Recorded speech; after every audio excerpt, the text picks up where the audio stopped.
First tonight, the Honolulu Medical Examiner's Office has released the cause of death for 21-year-old Acacia Brown, who was found last summer in some bushes near a homeless camp in Kailua. Brown is one of 3 homeless youth who died on Oahu last year. Tonight, H&N investigates her autopsy report and several missed opportunities to get her off the streets. Allison Blair joins us with insight on why more young people are struggling with mental health issues and seem to be slipping through the cracks. Toxicology tests revealed Acacia Brown died after taking a lethal combination of meth and diphenhydramine, also known as Benadryl. Meanwhile, homeless advocates hope Acacia's story will serve as a wake-up call for community leaders, illustrating the enormous need to create more drug and mental health treatment programs specifically geared towards Hawaii's youth. I think I'm still trying to process. A young life gone, snuffed out before it ever really had a chance to begin. Acacia was on our radar for many years. She was someone that we all cared about very, very deeply. At the age of 21, Acacia Brown had experienced more trauma than most people endure in a lifetime. Her childhood stolen at the hands of adults who abused her.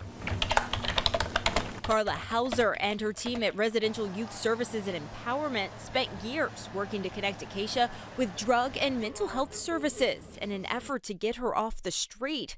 But last July, time ran out. My heart hurts for the family that never got the help that they needed when they were trying to make those connections.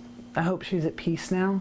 The Honolulu Medical Examiner's Office ruled Acacia's death as accidental, the result of mixing meth with a high dose of diphenhydramine, or Benadryl.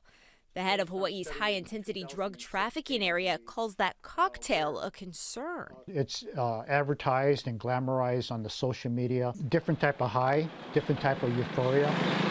For youth living on the street, drugs can seem like a necessity. I use substance so I can stay awake at night so that I don't get assaulted in my encampment. And then that leads to addiction. And then I have to feed that addiction. What do I do in exchange? And so if we can't provide a lifeline, and it just gets harder and harder for them to get out, to not have crisis stabilization, detox beds for youth is really a disservice. In 2023, 3 homeless youth died living on the streets of Oahu. The causes were either drug overdose or suicide. One of the reoccurring themes social workers say they saw with those individuals were high rates of inpatient hospitalizations prior to their deaths. In Acacia's case, just in 2023 alone, she was hospitalized 6 times on this island for 2 or 3 days at a time, but did not get linked to other services in the community. It's why Hauser is pushing to create a space dedicated specifically to helping young people between the ages of 14 and 24. Adolescent mental health needs are very, very different than adults. We're still working with an adolescent brain that is still developing. For the average person living with a mental illness, by the time the onset of the illness happens, they don't get treatment for 10 years. If we can catch this early, we can work with them to change their entire future. You do this work because you want to make change, and sometimes you feel like you're just hitting your head on the wall because the resources and the needed supports are just not there. Could Acacia have benefited from this? Absolutely, yeah.